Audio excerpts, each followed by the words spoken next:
Bem-vindos a mais um encontro. Nessa aula, a gente vai falar sobre uma coisa muito importante que muita gente negligencia nos concursos da magistratura em geral, que é a FGV ter um jeito totalmente diferente de cobrar as suas questões na magistratura.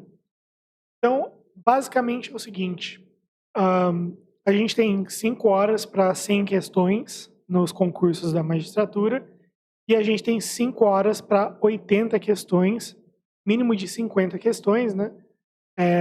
No Exame Nacional da Magistratura, no ENAM. E isso, para todas as outras bancas, já é um tempo apertado. Para o ENAM, já fica um tempo um pouquinho mais normal, né, dentro da normalidade, mas quando a gente fala de concurso de magistratura, que são 100 questões, dá menos de 3 minutos para resolver cada uma das questões, é em torno ali de 2 minutos e alguma coisinha, o que exige uma velocidade muito grande para resolver as questões. Acontece que quando a, a gente tem uma prova no estilo do ENAM, da FGV, a gente tem uma questão um pouquinho diferente do normal, que traz uma dificuldade ainda maior. E qual é essa dificuldade? A gente tem 3 tipos de questões na FGV. Né? A gente tem 3 tipos de questões em concurso em geral, mas na FGV isso é muito mais evidente por conta dessa questão da gestão de tempo. Então, quando a gente fala de magistratura do trabalho, ou Exame Nacional da Magistratura, magistratura estadual, magistratura federal, também teve TRF 2024, 23 ou 24, foi aplicado pela FGV, a gente tem questões muito mais longas do que o normal. Porque a FGV, ela consegue, na magistratura, imprimir essa maior dificuldade. Não estou nem falando da justiça e das correções e tal, vamos falar da estrutura em si. E aí eu vou te explicar como que você consegue ter mais chance de vencer a FGV. Então a gente tem o primeiro tipo de questão, que é essa questão com enunciado, eu chamo de enunciado de caso concreto, de caso hipotético.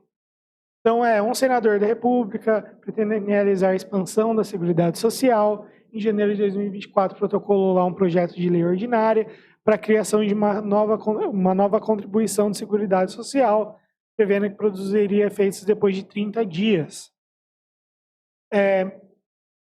Essa questão ela é relativamente fácil, porque ela tem fundamento em 2 dispositivos constitucionais, né, ou um dispositivo só, 2 parágrafos, aí depende da sua leitura, que é o artigo 195, parágrafo 4º e o parágrafo 6º. Reserva de lei complementar e anterioridade nonagesimal. Mas a questão é o seguinte: nem toda questão tem esse nível de dificuldade, ou seja, que é cobrar um texto de lei. O que normalmente aconteceria com outras bancas é que, numa banca, por exemplo, FCC, a questão seria abordada de outro jeito. Essa matéria seria abordada de outro jeito. A abordagem seria mais ou menos a seguinte: sobre contribuição previdenciária e seu regime constitucional, assinale a alternativa correta. 2 pontos. Aí viria lá, um falando sobre lei complementar, outro sobre anterioridade nonagesimal, teria alguma pegadinha, um salvo numa alternativa, um exceto, e assim por diante. A FGV, então, tem esse jeito diferente de cobrar. Um tema relativamente simples, ela consegue criar um caso hipotético, ainda que o conteúdo da resposta, o fundamento da resposta, seja relativamente simples. Nem sempre isso vai acontecer. Se é material que está na tela, é o próprio gabarito do ENAM 2024.2 comentado. Tá? Essa questão é do ENAM 2024.2, mas em determinados casos a dificuldade aumenta porque, além do caso hipotético que é criado, como você está vendo aí no destaque, o fundamento ele vem, por exemplo, de um informativo do STF, como você está vendo aí na sua tela. Então, aí a questão já ganha um outro tipo de dificuldade, né? Então, a questão já seria difícil por si só, pelo seu conteúdo não ser tão simples, porque o fundamento é um julgado do STF, por exemplo. Beleza. A gente tem um outro tipo de questão, que é o enunciado que eu chamo de enunciado direto. Então, a gente tem aqui na questão número 6, que é sobre medida provisória, de acordo com a jurisprudência do STF, assinale a alternativa correta. E aí vem as alternativas.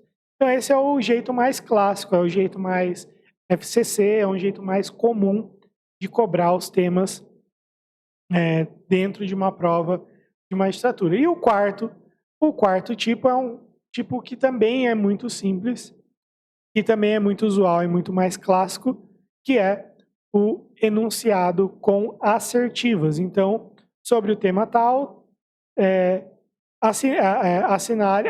analise as afirmativas a seguir, e aí depois vem assinale a alternativa que corresponde às assertivas corretas. Bom, esses são os três estilos, os três modos, né, de questões na FGV. Esse aqui é o mais simples de resolver, porque se você souber, por exemplo, eu não estou analisando o conteúdo da questão, mas se você souber que a 1 está correta, ao saber que a 1 está correta, você vai nas alternativas e já começa a eliminar alternativas. Então, eu sei que a C não é certa, eu sei que a B e a C não estão certas. As outras eu vou ter que analisar. E assim por diante, você vai dar assertiva para alternativa e vai fazendo o jogo de eliminação. Agora, as questões de enunciado hipotético, como essa primeira questão aqui, e o enunciado direto, que é aquela questão número 6, de medida provisória, que é essa aqui, que eu estou destacando agora, essas outras duas questões, elas exigem uma outra abordagem. Lógico que nas assertivas, além daquela técnica de assertiva e alternativa, e vai fazendo a eliminação, você precisa ter o conhecimento, porque se você não souber o conteúdo das assertivas, não vai dar certo. Mas às vezes, saber metade das assertivas já é suficiente para você conseguir resolver a questão. Agora, nessas questões de caso hipotético e de enunciado direto, a questão fica um pouco mais difícil. Mas o destaque é para enunciado de caso hipotético. Esse tipo de enunciado foi a maioria das questões da FGV, tanto em provas da magistratura como no ENAM 2024.1, ENAM 2024.2.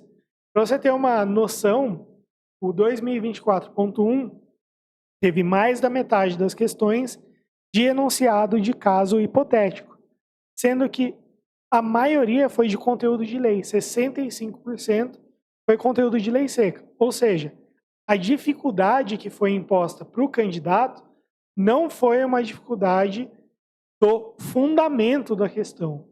Tudo bem, teve aquela questão do terrorismo que estava fora do edital, mas, no geral, o conteúdo, o fundamento de cada questão não é tão difícil assim, né? Lógico, a prova é difícil, não vou reduzir a dificuldade da prova, mas a verdade é que a dificuldade maior que a FGV impõe não é de conteúdo, e sim a dificuldade da compreensão do tema que está sendo retratado. Então, por exemplo, no primeiro tema, se você não sabe aplicar o princípio da anterioridade nonagesimal, se você não sabe aplicar o princípio da reserva de lei complementar, você não conseguiria resolver esse caso concreto, tá? E aí você não consegue, mesmo que você saiba o conteúdo do princípio, não saber aplicar ele gera esse efeito, gera essa dificuldade maior para você. Qual é o modo, então, o jeito que eu entendo que é o melhor para você estudar? Inclusive, se você quer seguir o princípio do que eu vou falar agora, no link da descrição, tem o nosso curso do Enam pré e pós-edital, que está com inscrição aberta. E aí é o seguinte, considerando inclusive que a gente tem prova do Enam 2025.1 em maio ou junho desse ano, ainda tem bastante tempo para você estudar dessa forma que eu vou mostrar agora. Mas antes de eu chegar na forma, vamos pensar no princípio da coisa. Qual é o princípio por trás do estudo dessa forma que eu vou falar aqui? O conteúdo de lei, quando você pega lá a Constituição, lê artigo 1º, artigo 2º, artigo 3º, artigo 4º, e assim por diante, e vai para o Código Penal e lê artigo 1º, 2º, 3º, e vai para o Código Civil, e faz a mesma coisa com o Código de Processo Civil. Esse princípio, esse jeito de estudar, ele é um estudo muito superficial. Quando eu digo superficial, eu quero dizer o seguinte, que a lei, ela fala lá, são fundamentos da República, soberania, dignidade de pessoa humana e etc. Você não tem uma explicação do conteúdo e do conceito de cada fundamento da República, por exemplo. Para isso, para você saber isso, você só vai conseguir saber como isso funciona quando você lê doutrina. Então, quer dizer que a gente tem duas fontes principais. A fonte é a lei e a fonte é a doutrina. A lei é um conteúdo mais raso, mais superficial, e você consegue ter contato com o maior número de assuntos mais rápido, e isso serve para duas coisas, para revisão e para repetição de conteúdo. E não é mais ou menos a mesma coisa, mas não é igual. Repetição de conteúdo é você fazer vários ciclos de estudos. Então, eu vou estudar e vou estudar a mesma coisa de novo, vou estudar a mesma coisa de novo. E a revisão, que é aquela coisa final, de reta final, é uma coisa mais de afunilar o estudo visando uma prova. Vou explicar isso melhor em outra aula, porque senão vai ficar viajando aqui e vai ficar uma aula muito longa. Mas basicamente é isso. Vamos tá. Esse é o intuito e o conteúdo da lei seca. É cobrado o conteúdo da lei seca nas alternativas? Mas a gente está vendo que a FGV ela não cobra da forma que a banca tradicional faz. A banca tradicional coloca o texto da lei nas alternativas. A FGV coloca o texto da lei como fundamento da questão. Mas em nenhum lugar da alternativa ou do enunciado tem o texto do artigo 195, parágrafo 4º e parágrafo 6º. Então, o que isso exige? Aplicação do conteúdo da lei. E isso você só vai conseguir com aprofundamento. E aí a gente vai para outra fonte. A outra fonte de estudos é a doutrina. E a doutrina é onde você consegue aprofundar no conteúdo. É como se a gente dissesse que a doutrina é a base de sustentação, são os pilares de uma casa, e o conteúdo de lei seca é o telhado, é a janela, é a porta, são as coisas essenciais. Você precisa dessas duas coisas essenciais para você conseguir construir a sua aprovação, para manter a mesma metáfora besta que eu criei aqui de improviso, mas a verdade é essa, que você precisa entender o raciocínio por trás de alguns conteúdos da lei. Por exemplo, quando a gente fala de nascituro, a gente tem teorias envolvendo o nascituro. Saber essas teorias envolvendo o nascituro vai te dar um raciocínio maior para enfrentar um tipo de questão como essa que cobraria, por exemplo, o tema de proteção ao nascituro. Então você precisa desse conteúdo mais aprofundado para o conteúdo raso ficar mais evidente. E melhor ainda, além de mais evidente, mais aplicável. Lei não é conhecimento. Lei é um preceito. É artigo 1, artigo 2 que determina uma norma de conduta. A doutrina é o que é o conhecimento em si. Então, por isso, a gente não pode cair, principalmente estudando para a magistratura, naquela enganação de que basta ler lei seca e estudar e treinar questões. Não estou falando que lei seca você não vai estudar e nem vai treinar questão. Mas não é só isso. Você precisa de conseguir construir um raciocínio em torno daquilo para conseguir resolver uma questão, principalmente questão de caso hipotético. E aí, qual é o melhor jeito? Só aí a gente tem uma outra questão. A FGV tem aquele mito que é real, né? Aquele mito que é real, errado. Tem aquela mística por trás da FGV que é real, que é a FGV é uma banca que cobra muita jurisprudência. Isso aconteceu principalmente no ENAM 2024.1, que foi mais de 30% de questões cobrando jurisprudência. Tem duas formas de você enfrentar isso de uma forma que seja mais ágil e, além disso, que não seja tão automatizada. Não basta você chegar lá no STF e baixar o informativo e ler, informativo número 1000, tem um julgado que fala isso e um julgado que fala aquilo. Porque você não vai conseguir gravar aquele conteúdo. Então, qual é a melhor forma de você estudar? É você estudar o tema tratado pela questão.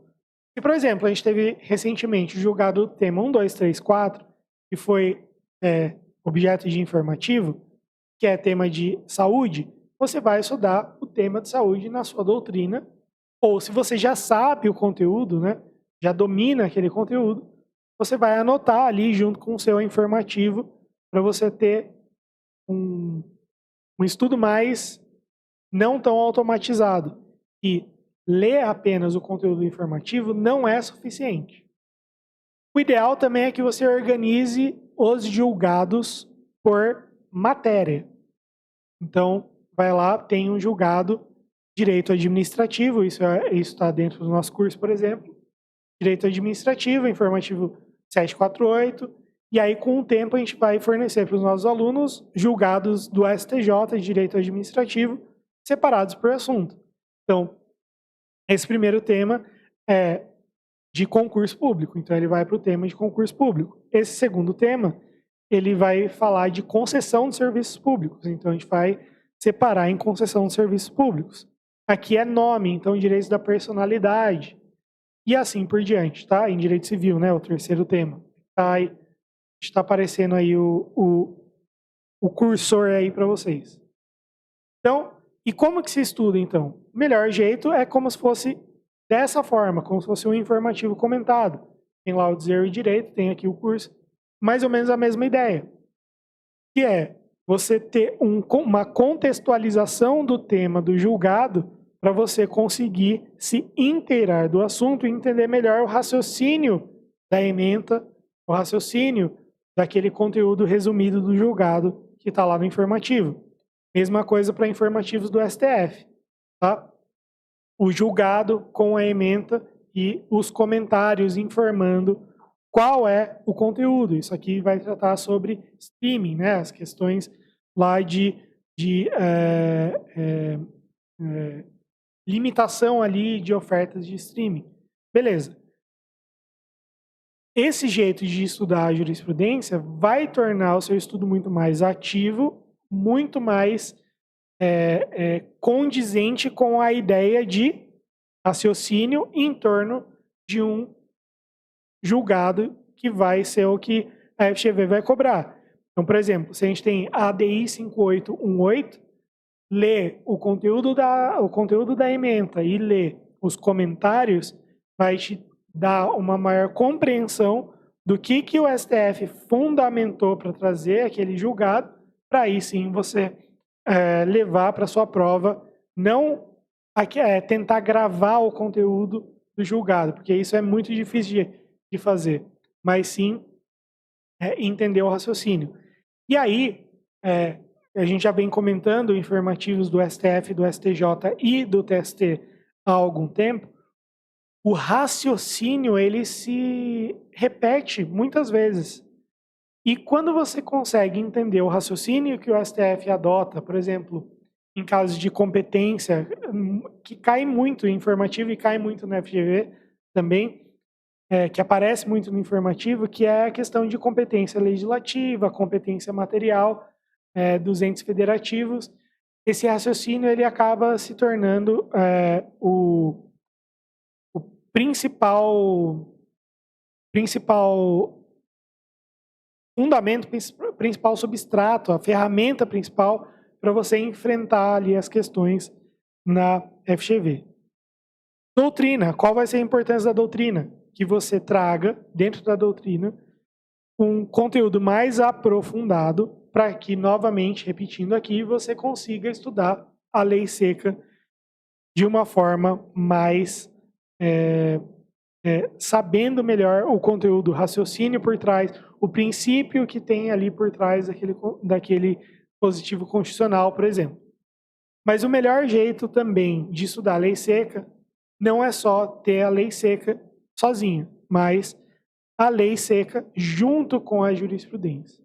Como você está vendo na sua tela. Então, dispositivo constitucional seguido de um julgado do STF, tema 855. Dispositivo constitucional acompanhado de julgado de STF e assim por diante. Tá? Muito importante que vocês tenham isso em mente, que não dá mais para ficar naquele negócio de lei seca e questões, lei seca e questões, porque isso não é mais suficiente, porque a FGV não é uma banca que exige apenas o conteúdo de lei seca, ela exige raciocínio. Tudo bem? Para a nossa aula de hoje é isso, espero que vocês tenham gostado e a gente se vê na próxima.